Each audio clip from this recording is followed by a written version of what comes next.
আজ আমরা দেখব কিভাবে এক্সেলে ভিলুকআপ কাজ করে। ভিলুকআপ এমন একটি ফর্মুলা যার মাধ্যমে আপনারা হিউজ অ্যামাউন্টের ডাটা থেকে স্পেসিফিক জিনিস বের করে শো করতে পারেন। আমি জাস্ট সিম্পল কয়েকটা ডাটা নিয়ে আপনাদের দেখাবো, আপনারা যে কোনো বড় ডাটার ক্ষেত্রে সেটা ইউজ করতে পারবেন। যেমন দেখেন, এখানে স্টুডেন্ট একটা এক্সেল ফাইল আছে এবং ডিপার্টমেন্ট একটা এক্সেল ফাইল আছে। তো আমি দুইটা এক্সেল ফাইলটা আগে খুলি। স্টুডেন্ট এক্সেল ফাইলটা গেলাম। দেখুন, এখানে রোল নাম্বার আছে এবং প্রত্যেকের নাম আছে। আর একটা আছে ডিপার্টমেন্ট, এখানে রোল নাম্বার আছে এবং ডিপার্টমেন্ট নেম আছে। এখন যদি আমার কাছে এভাবে চাওয়া হয় যে এই রোল নাম্বারের এগেনস্টে এই রোল নাম্বারগুলো কোন ডিপার্টমেন্ট আছে এই ফাইলের এখানে শো করতে হবে, তখন আমার এই ফাইলটা হেল্প হিসেবে কাজ করবে, কারণ এখানে রোল নাম্বার এগেনস্টে তার ডিপার্টমেন্ট নেম আছে। আপনি দেখেন, আপনি যদি এই রোল নাম্বার 7001 এটা কপি করে এখানে সার্চ করে এই যে এটার যদি ডিপার্টমেন্ট নাম বসাতে চান, যদি এইভাবে যদি ম্যানুয়ালি কাজ করতে চান, তাহলে এখানে যদি হাজার হাজার ডাটা থাকে তাহলে আপনার 1-2 মাস লাগবে এগুলো করতে।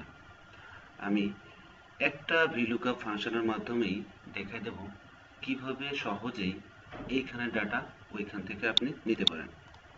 তো যে এই পদ্ধতিটার নাম হচ্ছে ভিলুকআপ।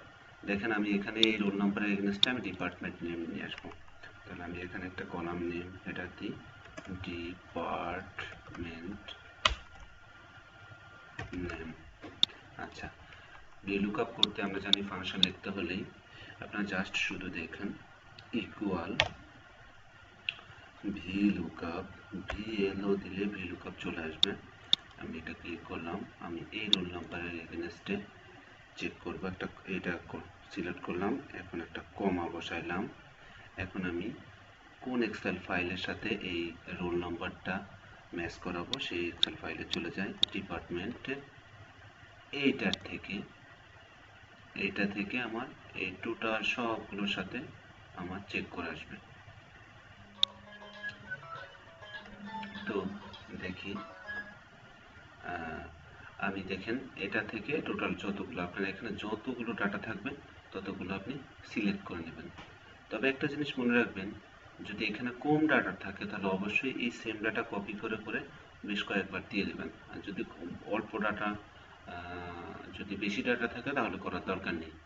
দেখেন, আমি এই ফাইলে আসলাম, এটা এখান থেকে এইটা সিলেক্ট করলাম। আমি এই কলামটা নিলাম, কারণ আমি এই কলামের সাথে চেক করব, বাট এই কলামের ডাটা আমি ওখানে শো করাবো। তাহলে দেখেন, আমি চেক করে আসছি এইটা, আর আমি শো করাবো এইটা। তাহলে এইটা হচ্ছে কলাম নাম্বার 1, এটা হচ্ছে কলাম নাম্বার 2।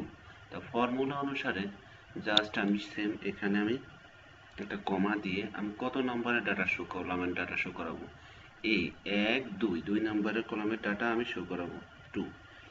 একটা কমা দিয়ে এখানে অলওয়েজ আপনি ফলস দিবেন, দিয়ে ব্র্যাকেটটা শেষ করে একটা ইন্টার প্রেস করবেন। দেখেন, এই আইডির এগেনস্টে তার ডিপার্টমেন্ট নেম চলে আসছে। একটা যেহেতু আমার এই ফর্মুলা চলে আসছে, তাহলে আমি এখানে ধরে এই যে দেখেন প্লাস চিহ্ন আসলো, ছোট আকারে প্লাস চিহ্ন, তখন আমি ডাবল ক্লিক করলে আমার সবগুলো ফিল্ডে ডাটা চলে আসলো। আমি কন্ট্রোল জেড চাপ দিলাম। যদি আপনি এখান থেকে এটা অপশনটা এভাবে দিতে পারেন, এটা প্লাস চিহ্ন আসলে এভাবে টেনে দিয়ে আপনি দেখতে পারেন সবগুলো চলে আসবে। তাহলে দেখেন, ভিলুকআপের মাধ্যমে আপনি কত সহজেই প্রত্যেকটা রোল নম্বর এগেনস্টে তার ডিপার্টমেন্ট নামটা আপনি পেয়ে গেছেন। তো এইভাবে ভিলুকআপ সহজে আপনারা যে কোনো ডাটা আপনাদের ডাটার কাজে ইউজ করতে পারেন। তো আশা করি আমার টিউটোরিয়ালটি ভালো লাগছে। যদি আমার টিউটোরিয়ালটি ভালো লেগে থাকে তাহলে অবশ্যই সাবস্ক্রাইব করবেন। আর যদি অন্য কিছু জানার প্রয়োজন থাকে বা অন্য কোনো এক্সেলের কিছু জানার প্রয়োজন মনে করেন তাহলে অবশ্যই কমেন্টসের মাধ্যমে জানাবেন। ধন্যবাদ সবাইকে।